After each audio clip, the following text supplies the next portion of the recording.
Calling this one Baked Meatball Sub Pie. Let's see what's cooking. Let's get the facts. Let's see what's cooking. It's time for yoyomax12. Hello everyone. First thing we're going to do is mix the crust ingredients. So starting off with one package or 2 1/4 teaspoons of active dry yeast, 1/4 cup of warm water, 3/4 cup of warm milk, 1/4 cup of sugar, and 1/4 cup of shortening. Now you're going to stir that around. Now you got to make sure your milk and your water are very warm, between 110 and 115, and that way when you stir in your shortening, it'll start to melt and it will soften up quite a bit. Now add in 1 egg, a teaspoon of salt, and stir that together. Then you're going to blend in 3 1/2 to 3 3/4 cups of all-purpose flour. Start off with about 1.5 cups to 2 cups, stir it in, and then continue to add little bits of flour at a time until when you stir it, that dough ball will start to chase the spoon around the bowl and will detach from the sides. Then it's time to tip it out onto the countertop, add a little bit more flour if necessary, and knead the dough a few times until you get something that's smooth and elastic. Then you're going to place it in a greased bowl and just turn the dough ball around so that it gets a little bit of the oil on it.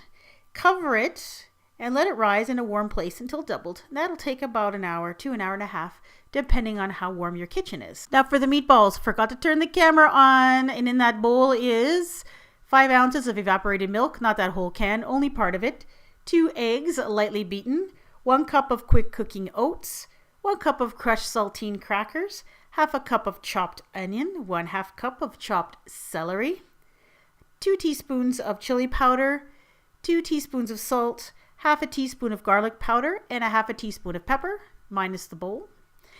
And just stir that together. Now you're going to add that to 3 pounds of ground beef. And you're going to mix it all together until it's well combined. And really the best way to do this is with your hands. Then you're going to form it into little meatballs, 1.5 inches in diameter approximately. And you are going to cook these in a skillet in batches because it makes a lot of them until they are cooked through and they are browned all over. And while you're doing that, you can also prepare the rest of the filling. And in a medium-sized saucepan, you're going to place 1 can, 15 ounces of crushed tomatoes. I added in diced tomatoes, but it doesn't make a big difference.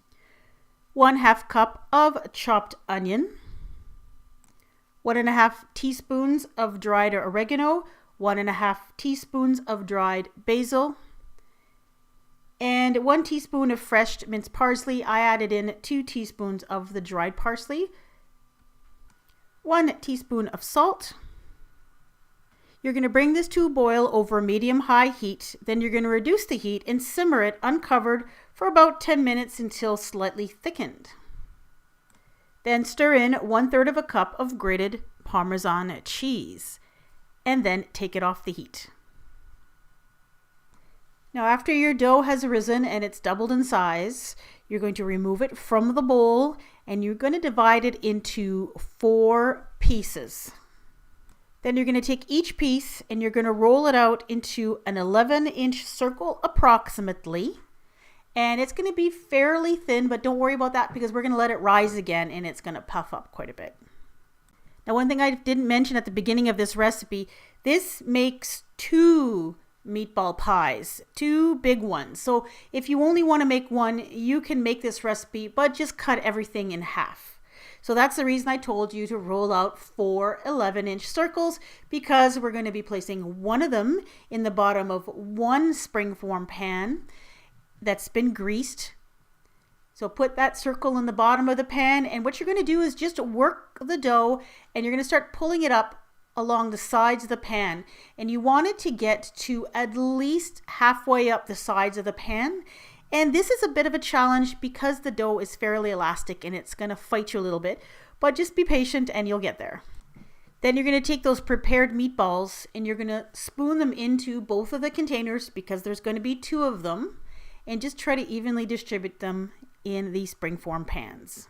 If you don't have springform pans, you could make this in a regular baking dish as long as the sides are high enough. Now you're going to take that sauce that you made and you're going to spoon it over top of the meatballs, dividing it equally amongst the 2 pans if you're making 2 of these, if you're making a whole recipe. And then you're going to sprinkle them with about 3/4 of a cup of shredded mozzarella cheese. Now take another one of those dough rounds that you rolled out, and as you can see, they have a tendency to want to shrink back down after you roll them, but they're very elastic, very stretchy, and very forgiving to work with. So put it on top of the meatballs and the cheese and the sauce, and then you're going to go around and you're going to seal the 2 pieces of dough together. So stretch the dough, pull it up from the sides and pinch it together, and try to seal all the way around. And this is a little bit time consuming, but the end result is worth it. You have to trust me on that. So once they're both sealed up, then you're going to throw some plastic wrap over top of these and allow them to rise again for about 30 minutes. And it'll get all nice and puffy, as you can see here. And then if there's any edges that have split apart, you can kind of gently pinch them together. And then you're going to bake this at 350 degrees, 30 to 35 minutes until golden brown. And then all you have to do is remove the edges of your springform pan without burning yourself because it just came out of the oven. Yeah, put some oven mitts on, Demi. Take that off, and then you're going to slice it into pieces. I found this recipe in a Taste of Home magazine called Comfort Food, and it certainly is that. It's comfort food, very hearty, and it would be great to serve with just a side salad for a dinner idea or even for brunch. Okay, now for the review of the recipe. This makes 2 of them, which is a lot. However, what I did with my extra one is I let it cool, wrapped it up and put it in the freezer, and this freezes beautifully.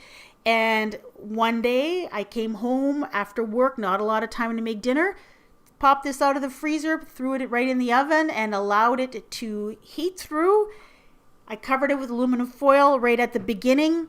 And then near the end, when it was almost heated through, I took the foil off to allow that crust to crisp up a little bit. And it was awesome. Now, the flavor of this is very good. The only thing I would do differently next time would be I would make twice the amount of sauce. And I would keep half of the sauce to serve on the side.